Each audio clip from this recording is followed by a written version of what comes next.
ಎಲ್ರಿಗೂ ನಮಸ್ಕಾರ. ನನ್ನ ಹೆಸರು ನಾಗರಾಜ್ ಮುಕ್ತಿ ಅಂತೇಳಿ ನಾನು ಬಾಳಿಗೆ ಆಸ್ಪತ್ರೆಯಲ್ಲಿ ಮನಃಶಾಸ್ತ್ರಜ್ಞನಾಗಿ ಕೆಲಸ ಮಾಡ್ತಾ ಇದ್ದೇನೆ.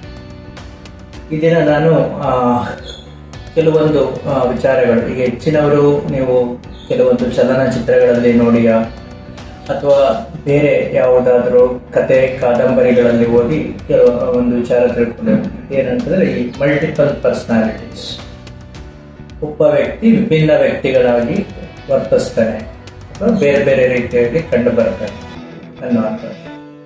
ಸೊ ಇದನ್ನ ಮನೋವೈಜ್ಞಾನಿಕವಾಗಿ ಡಿಸೋಸಿಯೇಟಿವ್ ಡಿಸಾರ್ಡರ್ಸ್ ಅಂತ ಹೇಳ್ತಾರೆ. ಕನ್ನಡದಲ್ಲಿ ಆದ್ರೆ ಇದನ್ನ ವಿಘಟಿತ ಮನೋ ಅಸ್ವಸ್ಥತೆ ಅಂತ ಕರೀತಾರೆ.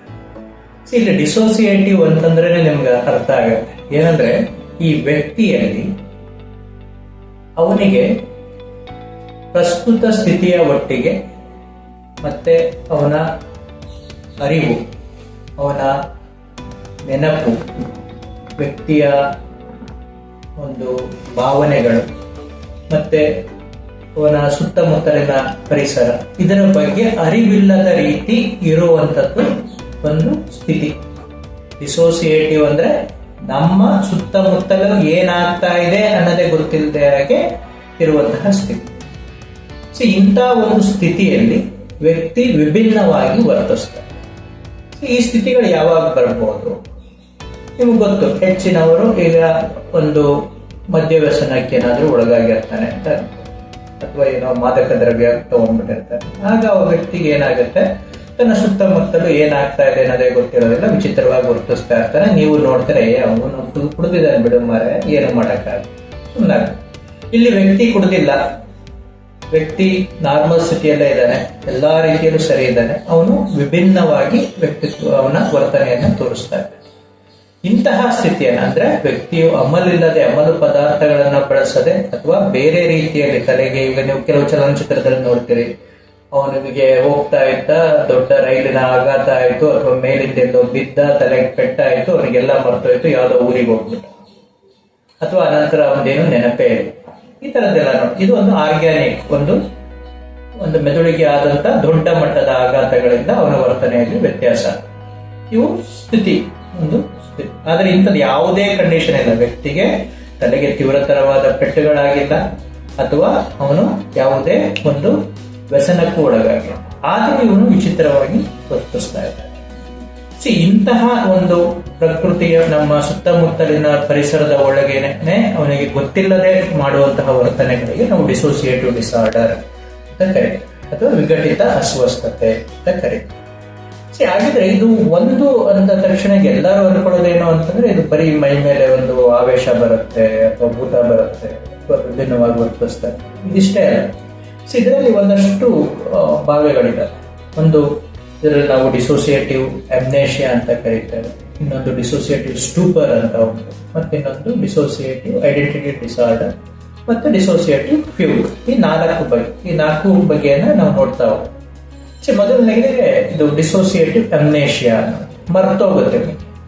ನಾವ್ ಹೇಳ್ತೇವೆ ನನಗೆ ಹಳೇದ್ಯಾವುದು ನೆನಪೇ ಇಲ್ಲ ಅಂತ. ನಮ್ಗೇನಾಗುತ್ತೆ, ಕೆಲವೊಮ್ಮೆ ಹಳೇದೆಲ್ಲವೂ ನೆನಪಿರುತ್ತೆ, ಆದ್ರೆ ನಾವು ಅದು ಕೆಲವೊಂದು ಘಟನೆಗಳನ್ನ ನಾವು ನೆನಪು ಮಾಡ್ಕೊಳಕ್ ಇಷ್ಟಪಡಲ್ಲ. ನಾವು ಓಪನ್ ಆಗಿ ಹೇಳ್ತಾರೆ, ನನಗೆ ನೆನಪು ಮಾಡ್ಕೊಳಕ್ ಇಷ್ಟ ಇಲ್ಲ, ಬೇಡ, ನಾನು ಅದನ್ನ ಸಹ ಒಂಥರ ಸಾಯಿಸ್ಬಿಟ್ಟಿದ್ದೇನೆ ಅದು ಈಗ ಹೇಳ್ತೀರ, ಬಟ್ ಅದು ನಿಮ್ಗೆ ನೆನಪಿರುತ್ತೆ. ಬಟ್ ಈ ಸಮಸ್ಯೆಯಲ್ಲಿ ಹೇಗೆ ಅಂದ್ರೆ, ಡಿಸೋಸಿಯೇಟಿವ್ ಅಮ್ನೇಷಿಯಾದಲ್ಲಿ ಕೆಲವೊಂದು ಕಹಿ ಘಟನೆಗಳನ್ನ ಅಥವಾ ಕೆಲವೊಂದು ತೊಂದರೆಗಳನ್ನ ಅಥವಾ ಕೆಲವೊಂದು ಆದಂತ ಆಘಾತಗಳನ್ನ ಈ ವ್ಯಕ್ತಿ ನೆನಪು ಮಾಡಿಕೊಳ್ಳಿಕ್ಕೂ ಇಷ್ಟ ಇಲ್ಲದೆ ಕಂಪ್ಲೀಟ್ ಮರ್ತ್ಬಿಟ್ಟೆ. ಇದ್ರ ಜೊತೆಯಲ್ಲಿ ಅವನು ತನ್ನ ಸುತ್ತಮುತ್ತಲಿನ ಕೆಲವೊಂದು ಘಟನೆಗಳನ್ನು ಮರ್ತೋಗ್ಬಿಡ್ತಾನೆ. ಇದು ಡಿಸೋಸಿಯೇಟಿವ್ ಅಮ್ನೇಷಿಯಾ ಅಂತ ಕರೀತಾರೆ. ಅಂದ್ರೆ ಅದು ಅವನಿಗೆ ಆ ಮಟ್ಟದ ಆಘಾತವನ್ನ ಉಂಟು ಮಾಡಿರ್ತದೆ. ಉದಾಹರಣೆಗೆ, ಈಗ ಕೆಲವೊಮ್ಮೆ ಇದು ಯಾವಾಗ ಆಗ್ತದೆ ಈ ತರ ಅಮ್ನೇಷಿಯಾಗಳು ಅಂತ ಹೇಳಿದ್ರೆ, ಒಂದು ತೀವ್ರತರವಾದಂತಹ ಯಾವುದೋ ದುಃಖಗಳಿರಬಹುದು. ಈಗ ನಮ್ಗೆ ಇವಾಗ ನೀವು ನೋಡ್ತಾ ಇದ್ದೀರಾ, ಗುಡ್ಡ ಜರಿದು ನನ್ನ ಫ್ಯಾಮಿಲಿಯವರನ್ನೆಲ್ಲ ಕಳ್ಕೊಂಡು ನಾನೊಬ್ಬ ಬದುಕಿದ್ದೇನೆ, ಹೀಗಾದಂತ ಒಂದು ತೀವ್ರತರವಾದ ನೋವು, ಇದನ್ನ ನಾನು ಇಟ್ಕೊಂಡೇ ಇರಕ್ಕಾಗ್ತದೆ, ಇಲ್ಲ ಮರಿಬೇಕಾಗ್ತದೆ, ಅಥವಾ ಇದು ನನಗೆ ಘಾಸಿಯನ್ನ ಉಂಟು ಮಾಡಬಹುದು. ಅವಾಗ ಒಂದು ಅಮ್ನೇಷಿಯಾ, ನನಗೆ ಹಳೆಯದೆಲ್ಲ ಏನಾಯ್ತು ಅನ್ನೋದೇ ನೆನಪಿಲ್ಲದಾಗೆ ಇರ್ತೇನೆ.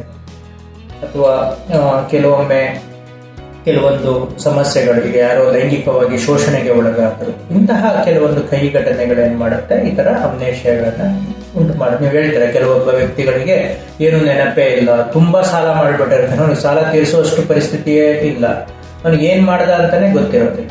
ಆ ತರ ಏನಾಯ್ತು ಹೇಗಾಯ್ತು ಅಂದ್ರೆ ನನಗೆ ಇಡಕ್ಕೆ ಗೊತ್ತಿಲ್ಲ ಸರ್, ಇಷ್ಟ ಆಗ್ಬಿಟ್ಟಿದೆ, ಹೇಗಾಯ್ತು ಅಂತ ಗೊತ್ತಿಲ್ಲ ಮೆದುಳು ಮಾಡಿಕೊಂಡಂತಹ ಒಂದು ವಿಭಿನ್ನವಾದಂತಹ ಒಂದು ವರ್ತನೆ. ಸೊ ಇದು ಒಂದು ಡಿಸೋಸಿಯೇಟಿವ್ ಅಮ್ನೇಷಿಯಾ. ನೆಕ್ಸ್ಟ್ ನಾವ್ ಹೇಳೋದಾದ್ರೆ ಈಗ ಡಿಸೋಸಿಯೇಟಿವ್ ಫ್ಯೂಗ್ ಒಂದು ನೋಡೋಣ. ಡಿಸೋಸಿಯೇಟಿವ್ ಫ್ಯೂಗ್ ಅಲ್ಲಿ ಏನಾಗುತ್ತೆ ಅಂತಂದ್ರೆ ವ್ಯಕ್ತಿ ಪಲಾಯನ ಮಾಡ್ತಾರೆ. ಈಗ ನೀವು ನೋಡ್ತೀರ ಕೆಲವರು ಊರಲ್ಲಿ ಇರ್ತಾರೆ, ನೀವು ಹೆಚ್ಚಿನ ಸಮಯ ನೋಡಿರ್ತೀರ, ಏನೋ ಒಂದಷ್ಟು ಘಟನೆಗಳಾಯ್ತು, ಆ ಘಟನೆಗೆ ಇವನು ನೇರವಾಗಿ ಹೊಣೆ ಅಲ್ಲ ಅಥವಾ ಇವನು ದೋಷಿ ಅಲ್ಲ, ಇವನ ಮೇಲೆ ಇಲ್ಲ ಸಲ್ಲದ ಆಪಾದನೆಗಳು ಬಂತು ಅಥವಾ ಮಾಡಿರಲೂಬಹುದು, ಬಟ್ ಆ ವ್ಯಕ್ತಿ ಆತರ ಅಲ್ಲ, ಆಪಾದನೆಗಳು ಬಂದಿದೆ, ದೊಡ್ಡ ದೊಡ್ಡ ಆಪಾದನೆಗಳು ಅಥವಾ ಇನ್ನೊಂದು, ಈ ಸಮಯದಲ್ಲಿ ಅವನಿಗೆ ಒಂಥರ ಆ ಪರಿಸರದಲ್ಲಿ ಇದ್ಕೊಂಡು ಜೀವನ ಮಾಡೋದು ಕಷ್ಟ. ಹಾಗೇನ್ ಮಾಡ್ತಾನೆ, ಆ ನೋವುಗಳನ್ನ ಎಲ್ಲೂ ಹೇಳ್ಕೊಳಕ್ಕಾಗದೆ ಇದ್ದಂತ ಸಮಯದಲ್ಲಿ ಇಲ್ಲಿಂದ ಯಾವುದೋ ಬೇರೆ ಊರಿಗೆ ಪಲಾಯನ ಮಾಡ್ಬಿಡುತ್ತೆ. ಇವನು ಕರ್ನಾಟಕದಲ್ಲಿದ್ದ ಅಂತ ಅನ್ಕೊಳ್ಳಿ, ಈ ಕರ್ನಾಟಕವನ್ನ ಬಿಟ್ಟು ದೂರದ ಜಮ್ಮುಗೋ ಕಾಶ್ಮೀರಕ್ಕೋ ಹರಿದ್ವಾರಕ್ಕೋ ಇನ್ನೊಂದ ಹೋಗಿ ಕುತ್ಕೊಂಡ ಕೆಲಸ ಮಾಡ್ಕೊಂಡು ಅದೇ ಹೆಸರಿರುತ್ತೆ, ಅವನೇನ್ ಹೆಸರು ಚೇಂಜ್ ಮಾಡ್ಕೊತಾನೆ ಇನ್ನೊಂದು ಅಂತ ಅದೇ ಹೆಸರನ್ನೇ ಇಟ್ಕೊಂಡಿರ್ತಾನೆ, ಅಲ್ಲಿ ಹೋಗಿರ್ತಾನೆ, ಅಲ್ಲಿ ಏನೋ ಒಂದು ಕೆಲಸ ಮಾಡ್ಕೊಂಡಿರ್ತಾನೆ. ಇಲ್ಲಿಂದ ಯಾರೋ ಹೋಗ್ತಾರೆ, ಎಷ್ಟೋ ವರ್ಷ ಆಗ್ಬಿಟ್ಟಿದೆ, 10 ವರ್ಷನೋ 20 ವರ್ಷನೋ 25 ವರ್ಷನೋ ಆಯ್ತು. ಈಗ ನಮ್ಮಲ್ಲೆಲ್ಲ ಕೆಲವು ಉದಾಹರಣೆಗಳಿದೆ, ಅಲ್ಲ ಯಾರೋ ಮನೆ ಬಿಟ್ಟು ಹೋದ್ವಿ, ಹುಡುಕಿದ್ವಿ ಸಿಗ್ಲೇ ಇಲ್ಲ, ಎಲ್ಲಿ ಹೋದ್ರು ಅಂತ ಗೊತ್ತಿಲ್ಲ, ಸಿಗ್ಲೇ ಇಲ್ಲ. ಬಟ್ ಈ ತರ ಕೆಲವು ವ್ಯಕ್ತಿಗಳೇನಾಗ್ತಾರೆ, ಇಲ್ಲಿಂದ ಇಲ್ಲಿಗೋ ಪಲಾಯನ ಮಾಡ್ತಾರೆ, ಅಲ್ಲಿ ಹೋಗಿ ಒಂದು ಹೊಸ ಜೀವನವನ್ನ ರೂಪಿಸ್ಕೊಂಡು ಅಲ್ಲಿ ಇದ್ದೇ ಬಿಟ್ಟಿರ್ತಾರೆ. ಇಲ್ಲಿ ಏನಾಯ್ತು ಅನ್ನೋದು ಅರಿವೇ ಇರೋದಿಲ್ಲ ಅವ್ರಿಗೆ. ಇಲ್ಲಿಂದ ಯಾರೋ ಒಬ್ಬ ವ್ಯಕ್ತಿ ಹೋಗ್ತಾರೆ, ಹೋದಾಗ ನೋಡ್ತಾನೆ ಇವನು ನಮ್ಮ ಊರಿನವನ ತರ ಕಾಣ್ತಾನಲ್ಲ, ಇವನು ಎಲ್ಲಿ ಅವನು ಏನು ಅಂತೆಲ್ಲ ವಿಚಾರಿಸಿದಾಗ ಅಲ್ಲಿ ಯಾರೋ ಹೇಳ್ತಾರೆ, ಇಲ್ಲ ನೀವು 25-30 ವರ್ಷ ಆಯ್ತು ಇಲ್ಲೇ ಕೆಲಸ ಮಾಡ್ಕೊಟ್ಟಿದ್ದಾರೆ, ಹೀಗೆ ಇದ್ದಾರೆ, ಅಲ್ಲಿಂದೆಲ್ಲ ಬಂದ್ರು. ಅವ್ನು ಕೇಳ್ತಾ ಬಂದು ಇವನನ್ನು ಭಾಷೆಯಲ್ಲೆಲ್ಲ ಮಾತಾಡಿದ್ರೆ ಎಲ್ಲ ಗೊತ್ತಾಗುತ್ತೆ. ಅವನು ಹುಡುಕಿ ಇನ್ನೊಂದು ಮಾಡಿ ಕರ್ಕೊಂಡು ಬರ್ತಾನೆ ಊರಿಗೆ, ಬಾಮರ ಎಂದು ಊರಿಗೆ. ಇಲ್ಲಿಗೆ ಬಂದ್ರು ಅವ್ನಿಗೆ ಇಷ್ಟು ವರ್ಷ ಏನಾಯ್ತು ಅನ್ನೋ ಘಟನೆ ನೆನಪೇ ಇದೆ. ಸೊ ಇದು ವ್ಯಕ್ತಿಗೆ ಆದಂತಹ ತೀವ್ರತರವಾದ ನೋವುಗಳನ್ನ ಹೇಳ್ಕೊಳಕ್ಕಾಗದೆ ಇನ್ನೊಂದು ಮಾಡಕ್ಕಾಗದೆ ಅವನು ಈ ಜಾಗದಿಂದ ಪಲಾಯನ ಮಾಡಿ ಇನ್ನೊಂದು ಊರಲ್ಲಿ. ಈ ತರದವ್ರು ಎಷ್ಟೋ ಕೆಲವೊಮ್ಮೆ ನೀವೇ ನೋಡ್ತೀರಿ, ವರ್ಷಾನುಗಟ್ಲೆ ಅಲ್ಲೇ ಇದ್ಬಿಟ್ಟ, ನೀವು ಪೇಪರ್ ಅಲ್ಲಿ ಓದ್ತೀರಿ, 20 ವರ್ಷ ಆದ್ಮೇಲೆ ಊರಿಗೆ ಬಂದಂತೆ, ಅದು 30 ವರ್ಷ ಆದ್ಮೇಲೆ ಊರಿಗೆ ಬಂದಂತೆ, 15 ವರ್ಷದ ನಂತರ ಯಾರೋ ಗುರುತಿಸ್ ಕರ್ಕೊಂಡು ಬಂದ್ರಂತೆ. ಸೊ ಯಾಕೆ ಹೀಗೆ ವ್ಯಕ್ತಿ ಮಾಡ್ತಾನೆ ಅಂದ್ರೆ ಅವನಿಗೆ ಆದಂತಹ ಒಂದು ಘಟನೆಗಳು ಅವನ ಅಸ್ವಸ್ಥತೆಯನ್ನ ಉಂಟು ಮಾಡುತ್ತೆ. ಇವು ಯಾವ್ದನ್ನ ಒಂದು ವಾಪಸ್ ಇದನ್ನ ನೆನಪು ಮಾಡ್ಕೊಳಕ್ಕೂ ಅವ್ನು ಇಷ್ಟಪಡಲ್ಲ. ಬಂದ ಮೇಲೂ ಕೂಡ ನೀವು ಹಳೆ ಘಟನೆ ನೆನಪಡ ಅಂತ ನೋಡ್ತಾನೆ ಬಿಟ್ರೆ ಅವನೇ ಅದಕ್ಕೆ ರಿಯಾಕ್ಟ್ ಮಾಡೋದು. ಕೆಲವೊಮ್ಮೆ ದೀರ್ಘಕಾಲ ಇದ್ಬಿಡುತ್ತೆ, ಕೆಲವೊಮ್ಮೆ ಅವರೇ ವಾಪಸ್ ಬರ್ತಾರೆ. ಕೆಲವರು ಇರ್ತಾರೆ ಅಲ್ಪ ಕಾಲಕ್ಕೆ ಈ ತರ ಮನೆಯವ್ರು ಕೇಳಿದ್ರೆ ಹೇಳ್ತಾ ಇರ್ತಾರೆ, ಏನಂತಂದ್ರೆ ಈ ತರ ಸ್ವಲ್ಪ ದಿನ ಹೋಗ್ಬಿಡ್ತಾನೆ, ನಿಮ್ಗೆ ಒಂದ್ 2-3 ವರ್ಷ ಆಮೇಲೆ ಅವನೇ ಬರ್ತಾನೆ. ಸೊ ಇಲ್ಲೇನಂದ್ರೆ ಇದು ಒಂದು ಸ್ಥಿತಿಯಲ್ಲಿ ಏನು ಅಂತಂದ್ರೆ ಒಂದು ಅವನಲ್ಲಿ ಖಿನ್ನತೆ ಇರ್ಬೋದು. ಯಾಕೆ ಈ ತರ ಮಾಡ್ತಾರೆ ವ್ಯಕ್ತಿಗಳು ಅಂತಂದ್ರೆ ಒಂದು ಖಿನ್ನತೆ ಇರ್ಬೋದು, ಅಥವಾ ಅವರ ಮಾನಸಿಕವಾಗಿ ಈ ಉದ್ವೇಗಕ್ಕೆ ಒಳಗಾಗುವಂತಹ ಸ್ಥಿತಿಗಳು, ಅಥವಾ ನಾನು ಆಗ್ಲೇ ಹೇಳಿದಾಗೆ ಲೈಂಗಿಕವಾಗಿ ಶೋಷಣೆಗೆ ಒಳಗಾದವರು ಅಥವಾ ಸಾಮಾಜಿಕವಾಗಿ ಶೋಷಣೆಗೆ ಒಳಗಾದವರು, ಇಂಥವರು ಈ ತರದ ಕೆಲಸ ಒಂದು ಸ್ಥಿತಿಯನ್ನ ತೋರಿಸ್ತಾರೆ. ಇನ್ನು ಇನ್ನೊಂದು ವಿಧಾನದಲ್ಲಿ ಈ ಡಿಸೋಸಿಯೇಟಿವ್ ಐಡೆಂಟಿಟಿ ಡಿಸಾರ್ಡರ್, ಇದು ನೀವು ಹಿಂದೆ ಎಲ್ಲ ಹೇಳ್ತಾ ಇದ್ದಂತ ಮಲ್ಟಿಪಲ್ ಪರ್ಸನಾಲಿಟಿ. ನೀವೀಗ ಹೆಚ್ಚಿನವರು ಚಲನಚಿತ್ರಗಳಲ್ಲಿ ನೋಡಿರ್ತೀರಿ, ನೋಡಿ ತಿಳ್ಕೊಂಡಿರ್ತಾರೆ, ಒಬ್ಬ ವ್ಯಕ್ತಿ ವಿಭಿನ್ನ ರೀತಿಯಲ್ಲಿ ಮಾತಾಡ್ತಾನೆ ಅಥವಾ ವಿಭಿನ್ನ ರೀತಿಯಲ್ಲಿ ವರ್ತಿಸ್ತಾರೆ. ಇದು ಈ ಸ್ಥಿತಿ ಯಾಕೆ ಬರುತ್ತೆ ಮನುಷ್ಯನಿಗೆ ಅಂತ ಹೇಳಿದಾಗ, ಇದು ಕೂಡ ತನ್ನ ಭಾವನೆಗಳನ್ನ ಅಥವಾ ತನ್ನ ಮಾನಸಿಕ ಸ್ಥಿತಿಯನ್ನ ನೇರವಾಗಿ ವ್ಯಕ್ತಪಡಿಸಲಿಕ್ಕೆ ಆಗದೇ ಇದ್ದಂತಹ ಸಂದರ್ಭದಲ್ಲಿ ಅಥವಾ ನೋವುಗಳನ್ನ ತೋರಿಸ್ಕೊಳ್ಳಿಕ್ಕಾಗದೇ ಇದ್ದ ಸಂದರ್ಭದಲ್ಲಿ ಬೇರೆ ರೀತಿಯಲ್ಲಿ ತೋರಿಸ್ತಾರೆ. ಇದು ಒಂದು ಸಿಂಪಲ್ ಉದಾಹರಣೆ. ಈಗ ನೀವೆಲ್ಲರೂ ನೋಡಿರ್ತೀರಿ, ಏನು ಮೈ ಮೇಲೆ ಭೂತ ಬರ್ತದೆ, ಅಥವಾ ಮೈ ಮೇಲೆ ದೇವರು ಬರ್ತದೆ, ಅಥವಾ ಮೈ ಮೇಲೆ ಏನೋ ಆವೇಶ ಬರುತ್ತೆ. ಮೈ ಮೇಲೆ ಬರುವಂತಹ ಆವೇಶಗಳಾಗ್ಬೋದು, ಭೂತ ಆಗ್ಬೋದು, ಇದರಲ್ಲೂ ಕೆಲವರಿಗೆ ಈ ಪೊಸೆಷನ್ ಅಂದ್ರೆ ನೀವು ಜೋರಾಗಿ ಮೈ ಮೇಲೆ ಬರೋದು ಇದು ಎಲ್ಲ. ಇನ್ನು ಕೆಲವರಲ್ಲಿ ಪೊಸೆಷನ್ ಬರಲ್ಲ, ಬೇರೆ ರೀತಿಯಲ್ಲೇ ವರ್ತನೆ ಮಾಡ್ತಾರೆ. ಎರಡೂ ರೀತಿ ಇರುತ್ತೆ. ಇದು ಯಾವಾಗ ಬರುತ್ತೆ ಅಂತ ಹೇಳಿದ್ರೆ, ಈಗ ನಮ್ಗೆ ಗೊತ್ತು, ಈಗ ನನ್ನ ಅಜ್ಜ ತುಂಬಾ ಎಲ್ಲರ ಹತ್ರ ಅಧಿಕಾರ ಇದ್ದಂಥವ್ರು, ಅವರೆಲ್ಲರನ್ನು ಕಂಟ್ರೋಲಲ್ಲಿ ಇಟ್ಕೊಂಡಿದ್ರು, ಪ್ರತಿಯೊಂದು ಅವ್ರು ಹೇಳಿದ ಹಾಗೆ ನಡೀತಾ ಇತ್ತು, ಅವರಿಗೆಲ್ಲರೂ ಮರ್ಯಾದೆ ಕೊಡ್ತಾ ಇದ್ರು, ಎಲ್ಲವೂ ಆಗ್ತದೆ. ಈಗ ನನ್ನ ಮೇಲೆ ನಾನು ಎಷ್ಟೋ 3 ತಲೆಮಾರು 4 ತಲೆಮಾರಿನ ನಂತರದ ಒಬ್ಬ ವ್ಯಕ್ತಿಯ ಮನೆಯಲ್ಲಿ ನಾನು ಈ ಕತೆ ಕೇಳಿದ್ದೇನೆ. ನನ್ನ ಅಜ್ಜನ ಮುತ್ತಜ್ಜಂದೇವ್ರು ಅವ್ರು ಹೇಗಿದ್ರು ಏನು ಎಲ್ಲ ಕತೆಗಳು ಕೇಳಿ ನನಗೆ ಗೊತ್ತು. ಆ ಅಜ್ಜ ನನ್ನ ಮೇಲೆ ಬರ್ತಾರೆ. ಬಂದು ಒಂದಿನ ಜೋರಾಗಿ ಎಲ್ಲರಿಗೂ ಗದರಿಸಿದಾಗ ಏನಾಯ್ತು, ಇವರೆಲ್ಲರೂ ಅವ್ರಿಗೆ ಮುಂಚೆ ಬೆಲೆ ಕೊಡ್ತಾ ಇರಲಿಲ್ಲ, ಕೇಳಿದ್ದಾರೆ, ಕೊಡ್ಲೇಬೇಕು, ಬೆಲೆ ಕೊಡ್ತಾರೆ. ಅವಾಗ ಏನಾಗುತ್ತೆ, ನನ್ನ ಮೆದುಳು ಇದು ಕಲ್ತ್ಕೊಂಡು ಇವರು ಬಂದ್ರೆ ನನಗೆ ಒಂದು ಬೆಲೆ ಸಿಗ್ತದೆ ಅನ್ನೋದು ಅದಕ್ಕೆ ಗೊತ್ತಾಯ್ತು. ಅಲ್ಲಿಂದ ಏನಾಗುತ್ತೆ, ಈ ಒಂದು ಮೆಕ್ಯಾನಿಸಮ್ ಅನ್ನ ಬಳಸ್ಕೊಂಡು ತನ್ನ ನೋವು, ತನ್ನ ದುಃಖ ಅಥವಾ ತನ್ನ ಕೆಲವೊಂದು ವಿಚಾರಗಳನ್ನ ಮನಸ್ಸು ಹೊರಗಡೆ ಹಾಕ್ಲಿಕ್ಕೆ ಶುರು ಮಾಡುತ್ತೆ. ಇದೇನಂದ್ರೆ ಮನಸ್ಸು ತನ್ನ ಭಾರವನ್ನ ತಾನು ಹೊರಗಡೆ ಹಾಕುವಂತ ಒಂದು ಪ್ರಕ್ರಿಯೆ ಅಷ್ಟೇ. ವೆಂಟಿಲೇಷನ್ ಅಂತ ಏನ್ ಹೇಳ್ತೇವಲ್ಲ, ಈಗ ನೀವು ಕೆಲವು ಕಡೆ ಮಾಸ್ ಹಿಸ್ಟೀರಿಯಾಗಳನ್ನು ನೋಡ್ತೀರಾ, ಅಂದ್ರೆ ಎಲ್ಲೋ ಒಂದು ದರ್ಗಾಗಳಲ್ಲಿ ಅಥವಾ ಕೆಲವೊಂದು ಸಮುದಾಯಗಳ ಇದರಲ್ಲಿ ಸಿರಿ ಜಾತ್ರೆಗಳಲ್ಲಿ ಅಥವಾ ಇನ್ನೊಂದರಲ್ಲಿ ಇಡೀ ಎಲ್ಲರ ಮೇಲೆ ಆವೇಶ ಬಂದು ಇದು ಆಗ್ತದೆ. ಈ ತರ ಕೆಲವೊಂದು ಧಾರ್ಮಿಕ ನಂಬಿಕೆಗಳು ಅಥವಾ ಇವೆಲ್ಲ ಧಾರ್ಮಿಕ ನಂಬಿಕೆಗಳಲ್ಲೂ ಕೂಡ ಏನಾಗುತ್ತೆ, ಅವರ ತಮ್ಮ ನೋವುಗಳನ್ನ ಅಥವಾ ತಮ್ಮ ಮಾನಸಿಕ ಸ್ಥಿತಿಗಳನ್ನ ಹೊರಹಾಕುವಂತ ಒಂದು ಸನ್ನಿವೇಶ. ಈಗ ಉದಾಹರಣೆ, ನಿಮ್ಮ ಕೈಯಲ್ಲಿ ನಾನು ಒಂದು ಪೆನ್ ಕೊಟ್ಟು ಈ ಪೆನ್ನನ್ನ ನೀನು ಹೀಗೆ ಇಟ್ಕೋಬೇಕು ಮಾರಾಯ ಅಂತ ಹೇಳಿದ್ರೆ ನೀವು ಎಷ್ಟೊತ್ತು ಇಟ್ಕೋಬಹುದು. ಒಂದು 5 ನಿಮಿಷ ಇಟ್ಕೊಂಡಾಗ ಏನ್ ಅನ್ಸುತ್ತೆ, ನಿಮ್ಗೊಂದಿದು 10 ಗ್ರಾಮ್ ಭಾರ. ನಾನು ಹೇಳ್ತೇನೆ, ಇಲ್ಲ ರೀ, ನೀವು 2 ಗಂಟೆ ಹಂಗೆ ಇಟ್ಕೋಬೇಕು. ಈ 10 ಗ್ರಾಮ್ ಭಾರದ ಪೆನ್ನು ನಿಮ್ಗೆ ಒಂದು 20 kg ಆಗಕ್ಕೆ ಶುರು ಆಗುತ್ತೆ. ಇಲ್ಲ, ನಾನು ಹೇಳಿದೆ 24 ಗಂಟೆ ಇಟ್ಕೊಳ್ರಿ ಅಂತ ಹೇಳಿ. ಅವಾಗ ಏನಾಗುತ್ತೆ, ಕೈ ಮೇಲೆ ಒಂದು ದೊಡ್ಡ ಬಂಡೆ ಇಟ್ಟಂಗೆ ಆಗಿರುತ್ತೆ.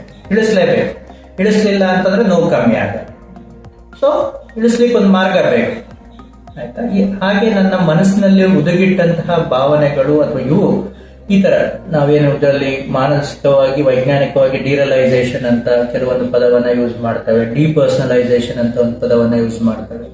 ಅಂದ್ರೆ ಈ ವ್ಯಕ್ತಿ ತನ್ನ ಸುತ್ತಮುತ್ತಲಿನ ಘಟನೆಗಳಿಗಿಂತ ತಿಳ್ಕೊಳ್ಳದೆ ಅಥವಾ ಅದನ್ನ ಅರಿವಿಲ್ಲದೆ ಅವನದೇ ಆದ ರೀತಿಯಲ್ಲಿ ವರ್ತಿಸಿ ಆ ಮೂಮೆಂಟ್ ಅಲ್ಲಿ ತನ್ನಲ್ಲಿದ್ದಂತ ಭಾವನೆಗಳನ್ನ ಹೊರಗಾಕಿ ರಿಲ್ಯಾಕ್ಸ್ ಆಗ್ಬಿಡ್ತಾನೆ.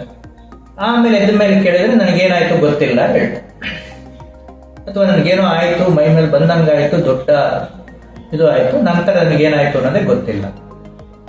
ಸೊ ಇದು ರಿಪೀಟೆಡ್ ಆಗಿ ಆಗ್ತದೆ. ಇದು ಒಂದು ಸ್ಥಿತಿ. ಇನ್ನೊಂದು, ನಾನು ಆಲ್ರೆಡಿ ಮುಂಜಾನೆ ಇದರಲ್ಲಿ ಹೇಳಿದಾಗ ಡಿಸೋಸಿಯೇಟಿವ್ ಸ್ಟೂಪರ್ ಅಂದ್ರೆ ಯಾವುದೇ ಒಂದು ಹೊರಗಿನ ಪ್ರಚೋದನೆಗಳಿಗೆ ಪ್ರತಿಕ್ರಿಯೆನೇ ಕೊಡದೆ ಇದ್ಬಿಡ. ಸಡನ್ ಆಗಿ ಮಾತು ನಿಂತೋಗುತ್ತೆ, ಸಡನ್ ಆಗಿ ಹೇಳಕ್ ಶುರು ಮಾಡ್ತಾನೆ, ನನಗೆ ಕಣ್ಣೇ ಕಾಣ್ತಾ ಇಲ್ಲ, ಕರೆಕ್ಟ್ ಆಗಿ ಓಡಾಡ್ತಾ ಇದೆ, ಎಲ್ಲ ಕಡೆ ಹೋಗಿ ಬಂದು ಎಲ್ಲ ಮಾಡ್ತಾನೆ. ಕೇಳಿದ್ರೆ ನನಗೆ ಕಣ್ಣೇ ಕಾಣ್ತಾ ಇಲ್ಲ ಸರ್, ಏನು ಕಾಣ್ತಾ ಇಲ್ಲ ಸರ್, ಸುಮ್ಮನೆ ಓಡಾಡ್ತಾ. ಹೇಗೆ ಓಡಾಡ್ತಿದ್ದ, ಅದು ಮುಂಚೆ ಎಲ್ಲ ಓಡಾಡೋ ಅಭ್ಯಾಸ ಇತ್ತಲ್ಲ ಸರ್, ಹಾಗೆ ಹೋಗಿ ಬರ್ತಾ ಇದೆ, ನನಗೇನು ಕಾಣ್ತಾ ಇಲ್ಲ. ನೋವು ಸರ್, ಇಲ್ಲಿ ನೀವು ಚೂಟಿ ಏನ್ ಮಾಡಿ ಕೈ ಕಾಲು ಎತ್ತಕ್ಕೆ ಆಗ್ತಾ ಇದೆ, ಸ್ಟೂಪರ್, ಕಾಲು ಎತ್ತಕ್ಕೆ ಬರ್ತಾ ಇಲ್ಲ, ಬಲ ಇಲ್ಲ, ಪಾರ್ಶ್ವವಾಯು ತರ ಆಗ್ಬಿಟ್ಟಿದೆ, ಈ ತರ. ಸೊ ಈ ತರದ ಇವು ಕೂಡ ಅಷ್ಟೇ, ಒಂದು ಯಾವುದಾದ್ರೂ ಒಂದು ದೈಹಿಕ ಒಂದು ಸಮಸ್ಯೆಗಳು ಅಥವಾ ಚಟುವಟಿಕೆಗಳನ್ನ ಮಾಡಕ್ಕಾಗದೆ ಇದ್ದಾಗ ಮನಸ್ಸು ರೂಢಿಸ್ಕೊಳ್ಳುವಂತ ಒಂದು ವಿಧವಾದಂತಹ ಪ್ರೊಟೆಕ್ಟ್ ಇವೆಲ್ಲವೂ ಏನು ಅಂತಂದ್ರೆ ನಮ್ಮ ಮನಸ್ಸಿನಲ್ಲಿ ಈಗ ನಮಗೆಲ್ಲ ಗೊತ್ತಿರುವಾಗ ಡಿಫೆನ್ಸ್ ಮೆಕ್ಯಾನಿಸಮ್ಸ್ ಅಂತ, ಅಹಂ ರಕ್ಷಣಾ ತಂತ್ರಗಳು ಅಂತ, ಈ ಗೋವನ್ನ ರಕ್ಷಣೆ ಮಾಡ್ಕೊಳ್ಳಿಕ್ಕಿರುವಂತ ತಂತ್ರಗಳು. ಆ ತಂತ್ರಗಳು ಇಲ್ಲಿ ಯಾವುದೋ ಒಂದು ರೂಪದಲ್ಲಿ ಕಾರ್ಯರೂಪಕ್ಕೆ ಬರ್ತದೆ. ಆ ಕಾರ್ಯರೂಪಕ್ಕೆ ಬಂದಾಗ ಈ ತರ ಒಂದು ವಿಘಟಿತ, ನಾನು ಹೇಳಿದಂತ 4 ವಿಘಟಿತ ಮನೋ ಅಸ್ವಸ್ಥತೆಗಳಲ್ಲಿ ಯಾವುದಾದ್ರೂ ಒಂದು ರೂಪುಗಳು.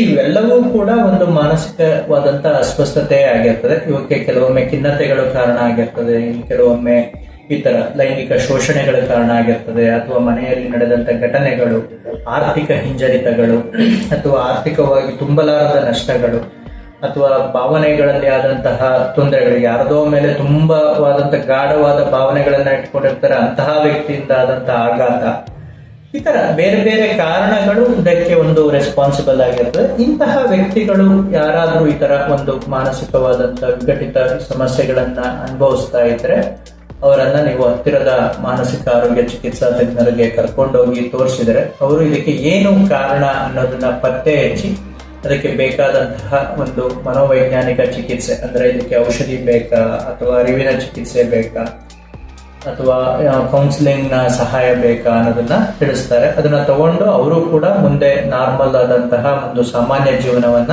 ನಡೆಸಲಿಕ್ಕೆ ಆಗ್ತದೆ ಅನ್ನೋದನ್ನ ಈ ಮೂಲಕ ನಮಗೆ ತಿಳಿಸ್ತಾರೆ.